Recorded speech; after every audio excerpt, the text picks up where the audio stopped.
자, 그러면 이어서 자, 2833 사무 안에서 이제 ISO PWM 123이라는 페이지 볼게요. 자, 페이지 이름 보시면 앞에 ISO라고 적힌 건 느낌상으로 아시겠죠? 아이솔레이션의 약자입니다. 이거 절연된 채널이에요. 우리 연구실은 전통적으로 요 이전 버전, 예를 들어 이전 버전 자료 보면 이게 위가 가려 있어가지고 여기 보시면 이렇게 비절연된 이렇게 PWM 회로를 사용하고 있었어요. 비절연된 그냥 버퍼만 있고 그라운드는 앞뒤가 다 그냥 다 그라운드로 묶여 있어요. 그래서 얘가 커넥터 이렇게 커넥터에 연결되면 이 그라운드가 바깥으로 노출이 됩니다. 무슨 말인지 아시겠죠?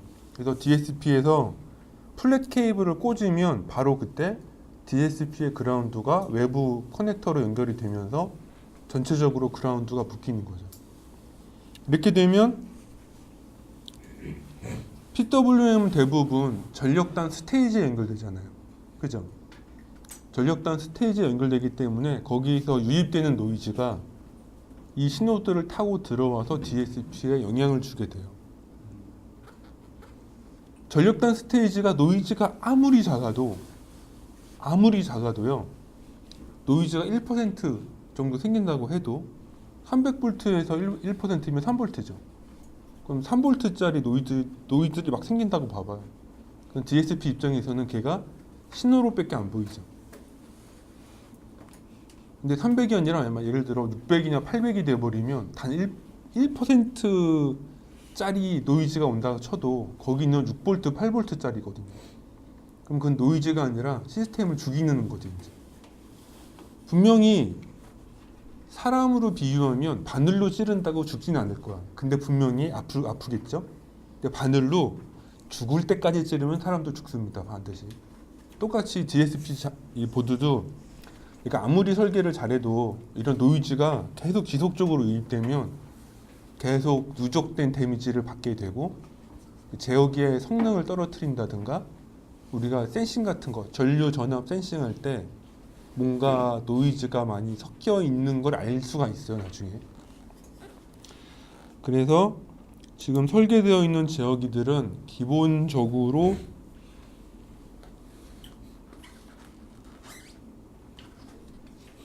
요 나중에 부품 찾아보시면 알 텐데 얘가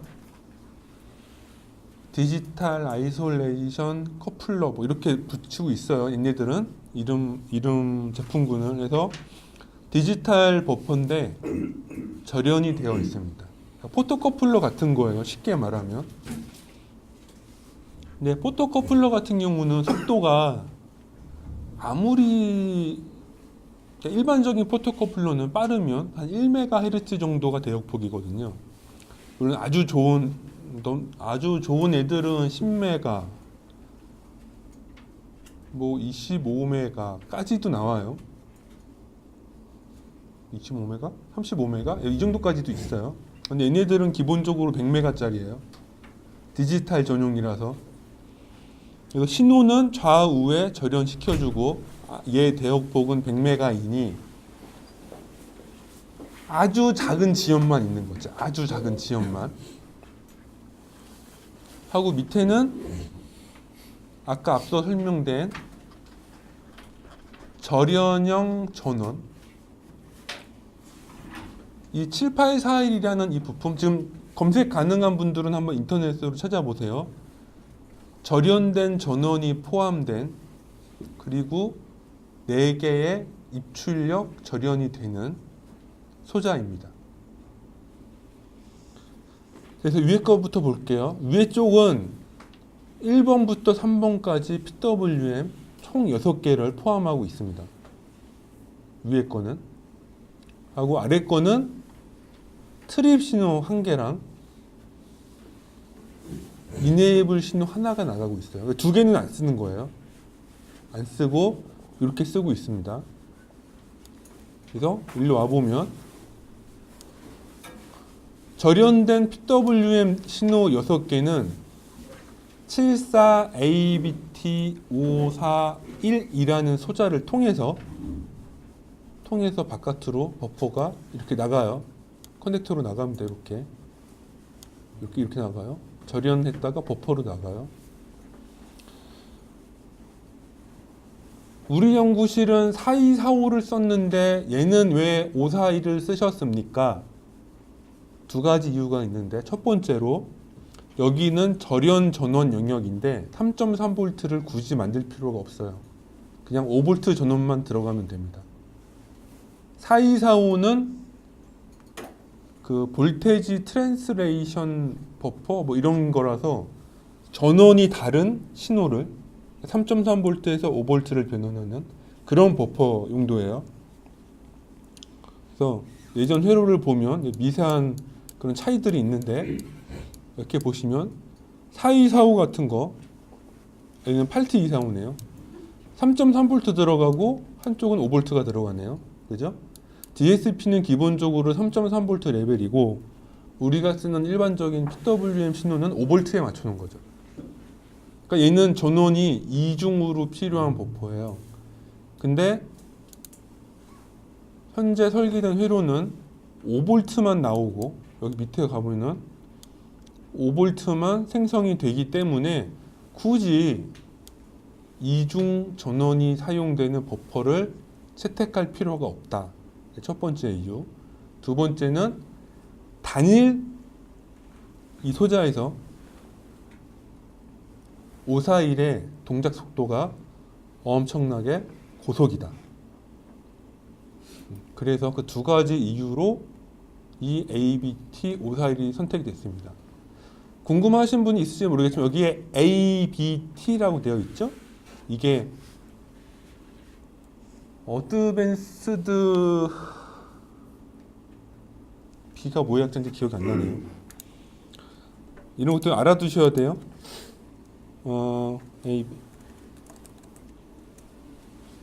어드밴스드 바이시모스 테크놀로지 란 기술이 채택되어 있는데, TI에서 ABT라는 글자가 들어간 로직들은 대부분 고속 버스용이에요. 고속 버스용. 그래서 응답 속도나 이게 굉장히 고속입니다. 저기 속도에 대한 게 안 나오나? 여기 보시면, 그러니까 보통 우리가 TPD라고 해서 프로퍼게이션 딜레이, 그러니까 신호 지연을 얘기하는 거예요. 그래서 신호가 PWM 들어가면 2차 측에서는 지연이 발생하거든요. 근데 그 시간대가 대부분 한 자리대예요. 나노죠? 그러니까 2, 3나노. 여기는 뭐 2에서 5나노 정도까지도 바뀌네요. 그래서 보면은 여기 FCT 얘랑 ABT랑 비교해 보면 어느 쪽이 더 좋아 보이죠? 딱 봐도 ABT가 좋아 보이죠. 그래서 여기 쓰는 거예요. 또 반면에 LVC는 뭘까요? 아까 LVC 얘기했으니까 LVC는 로우 볼테지 시모스의 약자예요. 대부분의 부품들, 특히 스탠다드 로직들은 이 이름에 어떤 제조 공정이나 이런 것들이 다 포함되어 있어요. 그래서 여러분들이 좀 의미를 알고 있으면 좋습니다. 그래서 여기 LV 같은 경우는 이렇게 여러분 우리가 뭐 LV, LVC가 들어간 거는 물론 빠르기든 빠릅니다만 궁극적인 목표는 뭐냐면 로우 전압, 그러니까 저전압에서 동작 가능한 기능을 최우선을 한 거예요.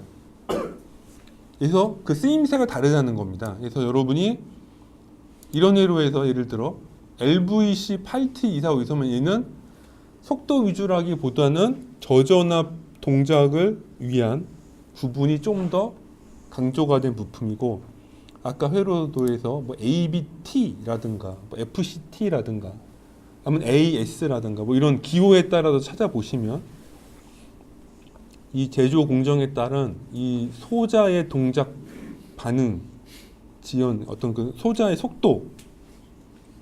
속도를 우선한 제품군이라고 아시면 돼요.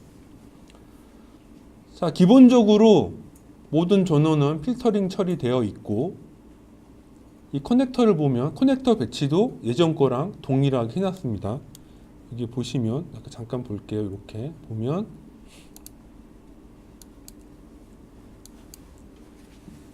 이렇게 보시면 우리 연구실이 전통적으로 쓰는 16핀 헤더인데 그라운드 8개 하고 1, 2, 3번 PWM 나가고 이네이블 하나, 폴트 하나 나가죠.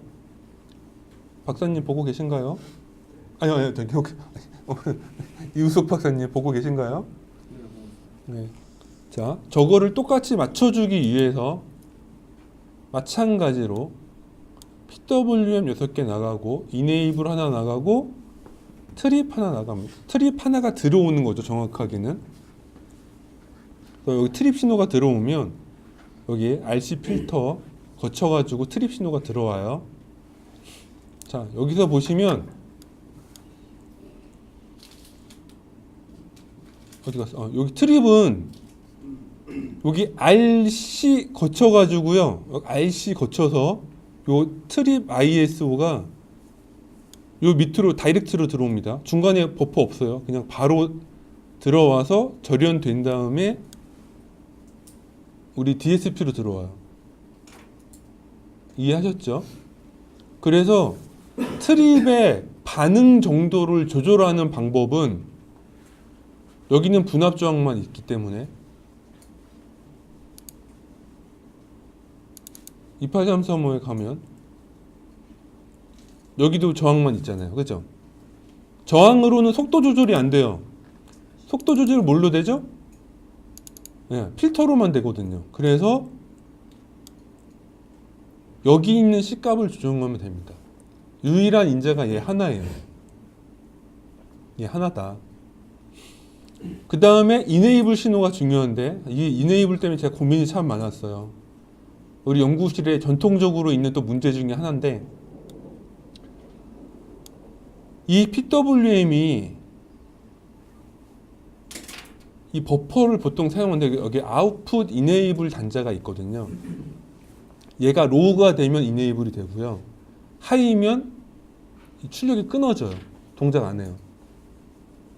그러면 초기 조건, 전원이 들어오자마자 DSP는 어떻게 동작해야 될까요? PWM이 안 나가면 좋잖아요. 그죠? 그러니까 아웃풋 이네이블이 뭐가 되면 좋아요? 하이면 좋죠. 하이. 내가 사용할 때만 로우가 되고 평상시엔 하이면 좋잖아. 그죠? 근데 이게 문제가 있는 거예요. DSP가 에뮬레이터로 초기화가 안 된 경우 우리는 보통 램 다운로드해서 쓰잖아요. 그죠? 실험할 때. 그러니까 에뮬레이터 꽂아서 테스트하면 문제가 내가 다운로드를 안 했어. DSP는 초기화가 안 되어 있는데 전원은 들어가 있죠.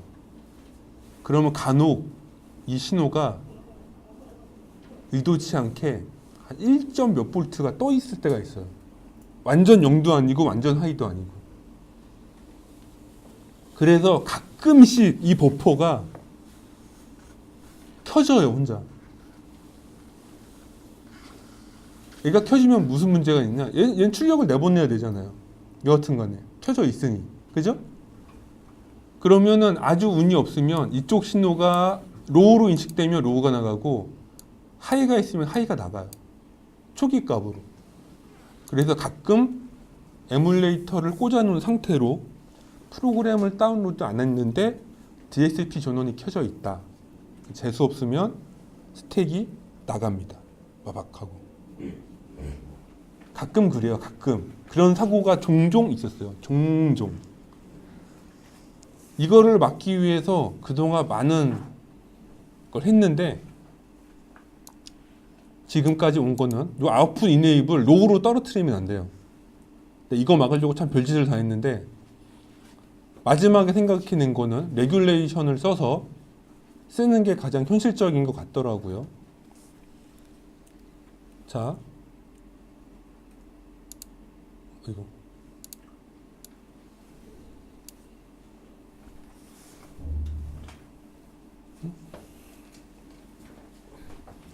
여기를 보면 이렇게 DSP에서 신호가 들어올 거예요. 그죠? 0에서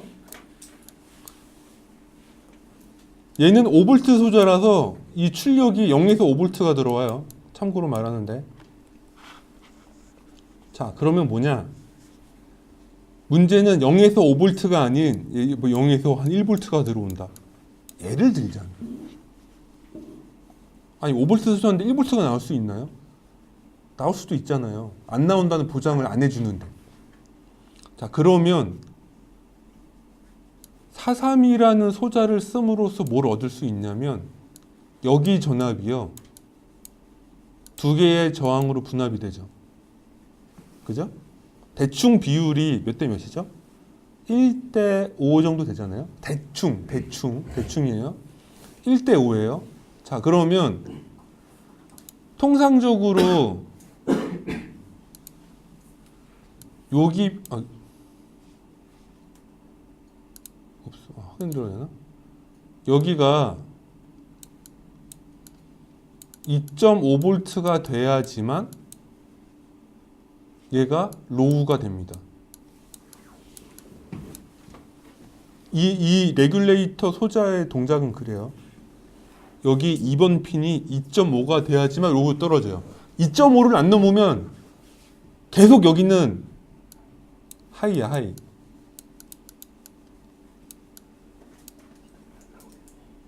우석이 이해하지? 자, 그럼 여기가 2.5V가 들리면 여기 몇 볼트가 나와야 될까요? 최소 3V 정도 돼야 돼요. 최소 3V.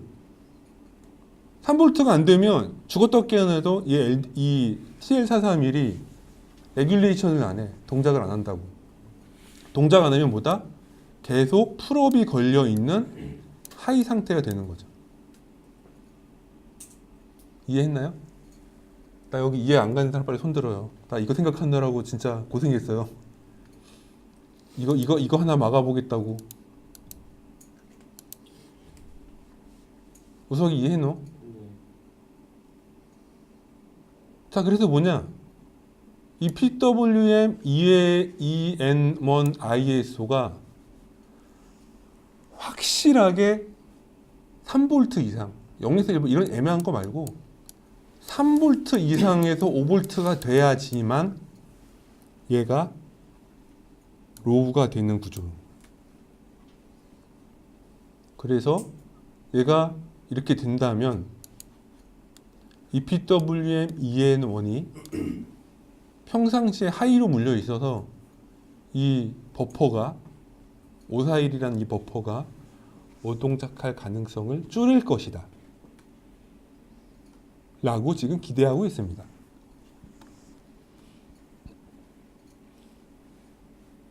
물론 제 뜻대로 될지는 모르겠어요. 역시 테스트는 해봐야 할 테니. 옛날에는 여기를 로직 버퍼나 엔드 게이트 이런 거 써서 막았는데 엔드 게이트도 전원이 부팅되는 중에는 확실하게 얘가 뭐 어떻게 동작한다라는 게 없다 보니 문제가 있더라고요. 그래서 마지막에 생각해낸 건 레귤레이션을 하자. 특정 전압이 됐을 때만 켜지게 까지 온 겁니다. 그리고 얘는 순수하게 버퍼 제어용 신호고 옆으로 바이패스 돼서 이 신호는 그대로 필터링 돼서 외부로 EN1 버퍼라는 신호로 나가고 걔가 여기 커넥터에 EN1 버퍼로 나가는 겁니다. 이거는 기존이랑 똑같아요. 회로가. 참고적으로 여기 보시면 궁금해 하시는 분이 계실지 모르니 여기 보시면 와서 이렇게 여기 보이죠? 여기 EN1 필터에서 이렇게 나가는 거예요. 그냥. 그래서 예전 거 회로를 우리가 검증되었기 때문에 그대로 쓰는데 절연이라는 부분 하고 확실한 동작 조건 이 두 가지를 더 부과를 한 거죠. 그래서 크게 어떤 면에서는 크게 달라진 건 아니다. 그죠? 이우석 박사님 이해하셨나요? 여기 폴트도 트립 들어오는 요거 값 다 시정도 똑같고 PWM 이네이블도 그냥 RC 필터 이네이블 나가는 거 똑같고 완전 다 동일. 완전 같다. 다른 거라곤 버퍼가 달라졌고 절연이 되어 있다. 이거 말고는 연구실 쓰던 거 동일합니다. 동일. 자, 그래서 요거 얘는 뭐냐? 풀다운 저항인데 버퍼가 꺼져 있으면 이 신호가 여튼간에 뭔가 이렇게 공중에 플로팅, 보통 플로팅 되어 있다고 해요. 뭔가 로우도 하이도 확실히 아닌 경우 그걸 방어하기 위해서 풀다운 저항을 달아서 버퍼가 꺼져 있을 땐 이 신호들이 확실히 로우다 라는 거를 설정해 놓은 겁니다. 확실히 로우다. 그리고 여기까지 설명이 된 거고요. 여기 다음 3-1 ISO PWM 456을 보면 완전히 동일합니다. 단 신호만 456이 된 거예요. 기존 것과 다른 거는 이 전원 신호인데, 자 보세요.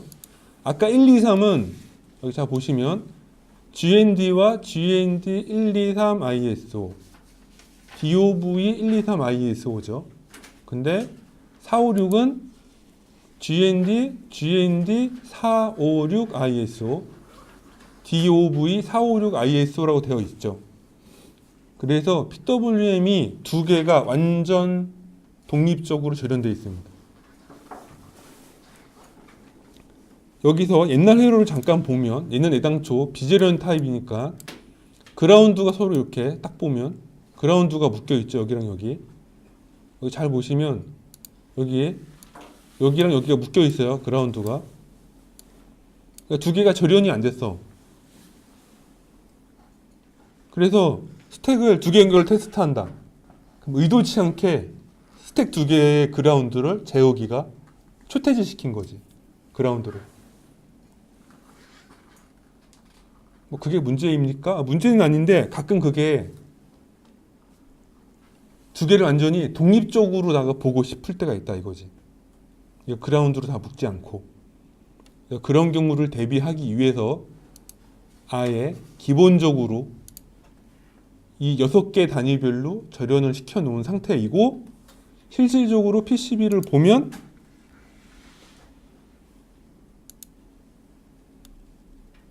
출가라.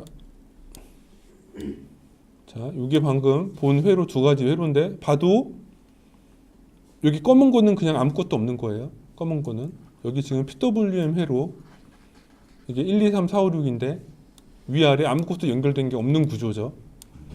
즉 두 개가 완전 절연된 형태.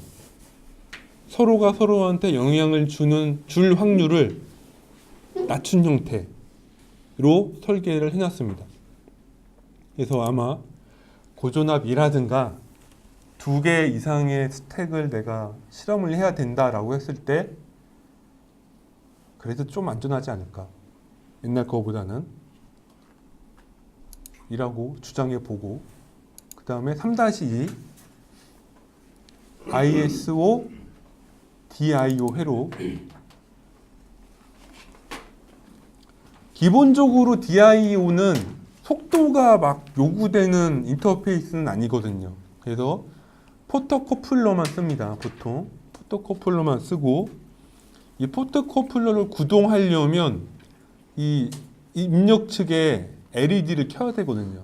그러니까 약간 전류가 좀 필요해요. 얘는 보통 LED를 켜려면 전류가 5mm에서 15mA까지 필요하거든요. 많은 경우. 그래서 DSP로 다이렉트로 구동하면 안 돼요. DSP에서 불나요. 핀마다 출력 전류가 센 경우도 있긴 한데 출력 전류가 충분히 나오는 경우도 있어요. 뭐 아트메가 같은 경우는. 근데 TI DSP는 기본적으로 이렇게 물리적인 인터페이스를 직접적으로 구동하는 거에 적합하지 않아요. 그래서 항상 버퍼를 써야 된다. 그래서 여기에서 드디어 LVC 4245 전원이 3.3과 5V 양쪽에 쓰고 있죠. 3.3V 신호를 5V로 바꿔서 포터커플러를 구동하고 있습니다. 당연히 이 버퍼를 제어하기 위해서 똑같이 DIO 이네이블이 있고, 마찬가지로 TL431이 있어가지고 여기 레귤레이션 하고 있어요. 얘도 당연히 이 신호가 거의 3V 이상 들어오지 않는다면 절대로 로우로 안 떨어질 겁니다. 이 LED는 뭔가요? LED는 로우로 떨어지면 이제 내 눈으로 보일 거야. 여기가 켜져 있다는 거를. 이 LED가 켜지는 조건은 이 DIO 이네이블 버퍼가 로우로 떨어질 때뿐이거든요. 그러니까 오동족 한다든가 나는 버퍼를 안 켰는데 여기 불이 들어와 있다는 거는 뭔가 중대한 문제가 생긴 거죠. 이 소자가 고장이 났던 여기 신호가 높게 발생을 했건 내가 육안으로도 확인할 수 있는 거죠. 그래서 이 포토커플러가 있고 이 포토커플러는 동작 속도가 굉장히 낮아요. 하이스피드 포토커플러라고 애당초 명시된 애들이 아니면 보통 동작 속도가 100kHz 이하예요. 100kHz 이하. 막 고속으로 안 돼. 그래서 얘네들은 릴레이를 구동한다든가 그러니까 외부에 그냥 신호 주는 용도. 내가 그냥 임의로 제한 신호 주는 용도. 그래서 여기 저항도 커요. 22kΩ 들어가 있어요.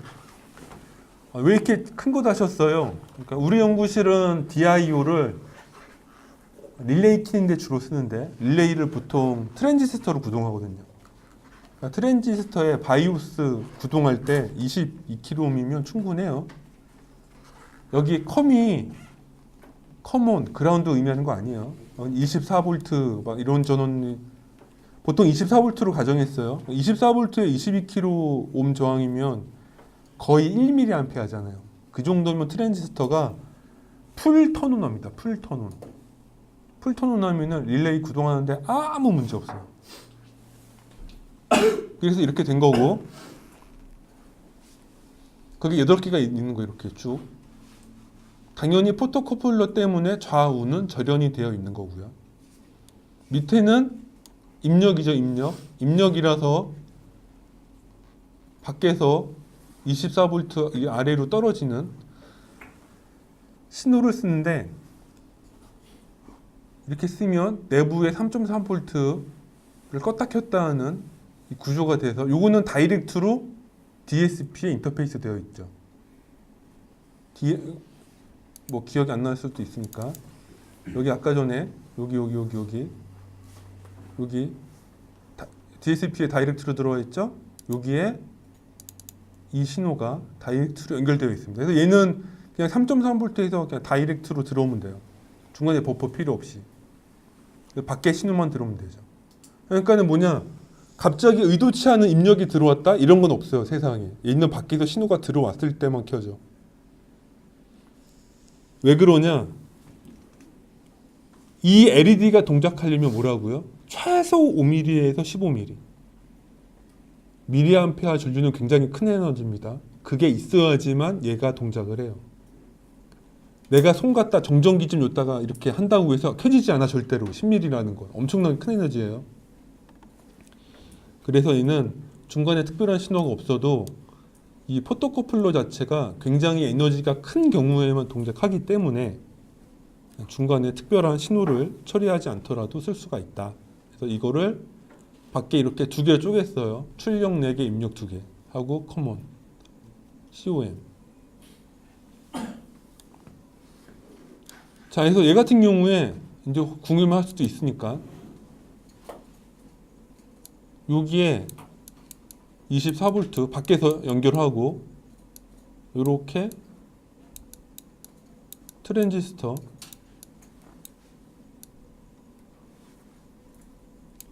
요거 릴레이예요, 릴레이. 릴레이라고 합시다. 그냥 대충 그릴게요. 이게 마우스로 그리기가 힘들어. 이런 식으로 밖에서 회로해 주면 돼요. 여기는 24V 그라운드겠죠. 이 DSP 그라운드 의미하는 거 아니야? 24V 그라운드 얘기하는 거예요. 이렇게 하면 되는 거고, 얘는 뭐냐? 얘는 더 쉬워. 얘는 이렇게 밖에 24V 해주고